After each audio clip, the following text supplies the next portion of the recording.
सबसे पहले तो करीमा बलोच को बहुत बहुत बहुत बड़ा शोक सलाम और उसके साथ साथ इस रियासत को, इस रियासत के रखवालों को।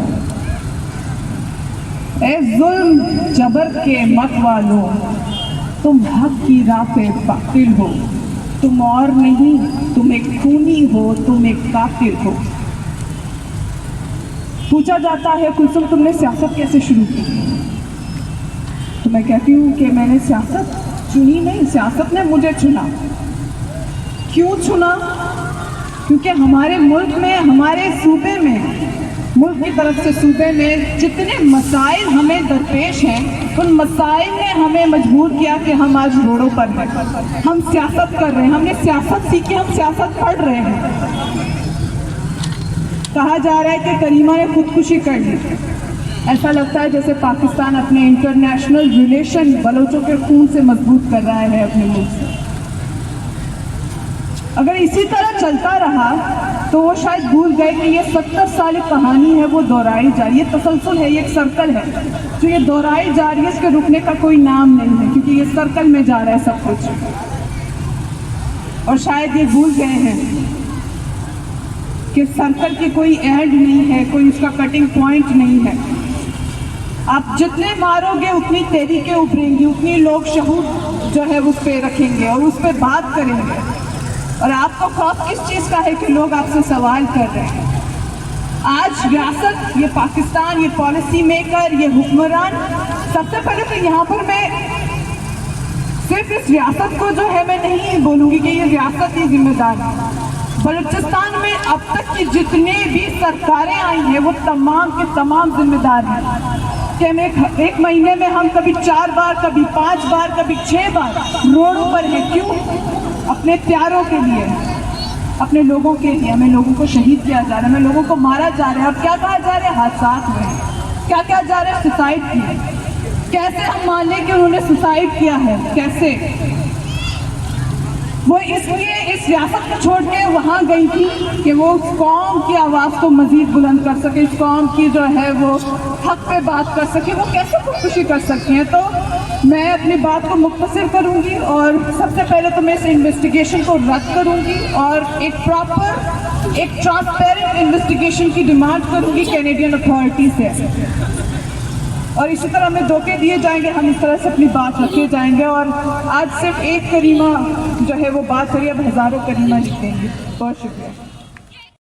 कभी वो दिन भी आएगा कि जब आज़ाद होंगे हम, कभी वो दिन भी आएगा कि जब आज़ाद होंगे हम। ये अपनी ही ज़मीं होगी, ये अपना आसमां होगा, ये अपनी ही ज़मीं होगी, ये अपना आसमां होगा।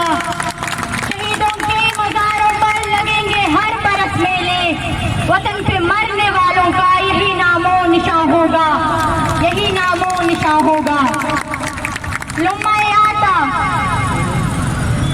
सबसे पहले खुद सलाम शोहदाए बलूचिस्तान को, बलोच शहीद माओं को, बेटों को और करीमा जैसी बहादुर बेटियों को जिन्होंने गुलामी की जिंदगी से ज्यादा शहादत को तरजीह दी है।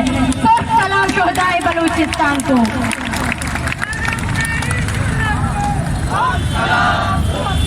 करीमा, जब से मेरा याददाश्त है, मैं 2009 से लेकर मैं करीमा के हाथों ही शायद पली हूँ। हर हफ्ते कभी न कभी वो मुझे याद करती थी। हम उसे लुम्मा कह के पुकारते थे। लुम्मा मतलब माँ, अम्मा, शेरज़ाली लुम्मा, जिसने हमें कभी भी अपने अम्मी से कम नहीं देखा, जिसने पूरी कौम को, बीएसओ को, जाहिद और जाकिर के, पूरे बलोच राज को ये नाम दे दिया उसने, बानो करीमा का।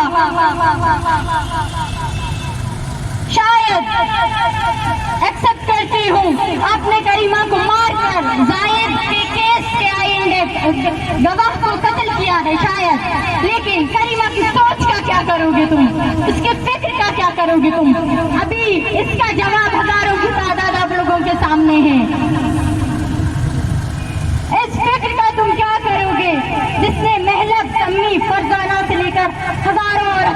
की है। बलूचिस्तान में करीमा वो वाहिद औरत थी जिसने सियासत शुरू की। सबसे पहले रियासती अदारों से छोड़कर उसको अपनी बलोची माशरे से लड़ना पड़ा। बलोच कल्चर ने उसको इतना तकलीफ दिया, वो घर से निकल नहीं सकती थी, लेकिन उसकी हिम्मत, उसकी हौसला ने उसको और उसकी गुलामी ने उसको इस घर से निकलने से मजबूर किया। आज उसकी वजह से पूरे बलूचिस्तान के कोने कोने से आपको बलोच औरतें मिल रही हैं। करीमा वो वाहिद औरत थी जिसने रजा जहांगीर को पैदा किया, जिसने जाकिर मजीद को पैदा किया। कंधों से कंधे मिलाकर अपने भाइयों के साथ हर सख्ती में उन्होंने साथ दी। लेकिन अफसोस, हम औरत की कदर नहीं जानते, हमने अपनी लुम्मा की कदर नहीं जानी। हमने उनको जुए के हवाले से बाहर इंटरनेशनल ममालिक के हवाले की। हमको अपनी लुम्मा जिंदा चाहिए थी, हमने उनको यहाँ से निकाला क्योंकि उसे धमकियां मिल रही थी। लेकिन हमने नहीं पता था हमारे टैक्स छुपाकर बैरूनी ममालिक हमें ही मारेंगे। पाकिस्तान तो 70 सालों से हमें मार रहा है। 3 रोज पहले पंजगुर में उन्होंने ऑपरेशन किया और एक फैमिली को, एक माँ को उसकी 6 औलाद के साथ उन्होंने शहीद किया। वो तो पहले 70 सालों से हमारे साथ करते आ रही है, लेकिन इंतहाई अफसोस के साथ कहना पड़ रहा है अब बैरूनी ममालिक भी उनके साथ दे रहे हैं। क्या बलोच का कोई हक नहीं या गुलाम का कोई हक नहीं होता? क्या गुलाम कोई इंसानी हैसियत नहीं रखती? उसके साथ पावर है, ताकत है उसके साथ, स्टेट के साथ, लेकिन अंदर जाके देखो उसका पावर कहाँ से है? बलूचिस्तान से है, गवादर से है, हमारे घर से है। हमको उठाकर मारकर शहीद करके वो क्या साबित करना चाहते हैं? करीमा लायक, संजीदा के साथ साथ इंतहाई खूबसूरत और शेरजाल औरत थी। तकलीफ उसको मारने का इसलिए हो रहा है कि पूरी दुनिया में एक खूबसूरत औरत की कत्ल हो चुकी है और पूरी दुनिया अभी तक खामोश है। एक औरत के साथ साथ आप लोगों ने दुनिया में खूबसूरती का कत्ल किया है।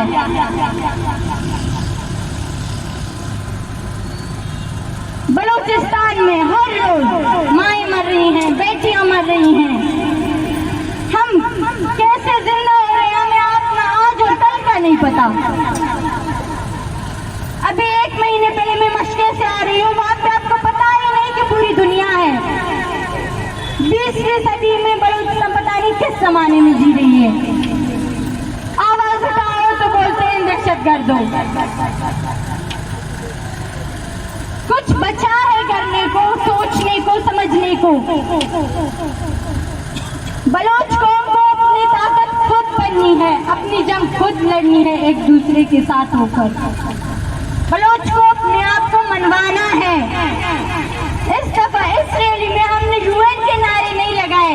शिकवा है हमें यूएन से, इंटरनेशनल ह्यूमन राइट्स ऑर्गेनाइजेशन से। हमारे लोगों को मारकर कत्ल करके कोई पूछने वाला ही नहीं होता। कनाडा से लेकर बैरूनी तमाम ममालिक में जानवरों के हक होते हैं, बलोच औरत की कोई हक नहीं होती। हमें उठना होगा लुम्मा के लिए, हमें उठना होगा अपनी कौम के लिए। इस गुलामी ने हमें तो बर्बाद कर ही चुकी है। जो कुछ बचे हो वो तो उठो, खुद को जानो, अपने हक को जानो। तुम कौन हो? तुम सब लुम्मा के बेटे और बेटियां हो। तुम सबको लुम्मा को भूलना नहीं है। बलोच कौम को, लुम्मा करीमा को जिंदा रखना है, शेरजाल औरत को जिंदा रखना है। ए जालिम,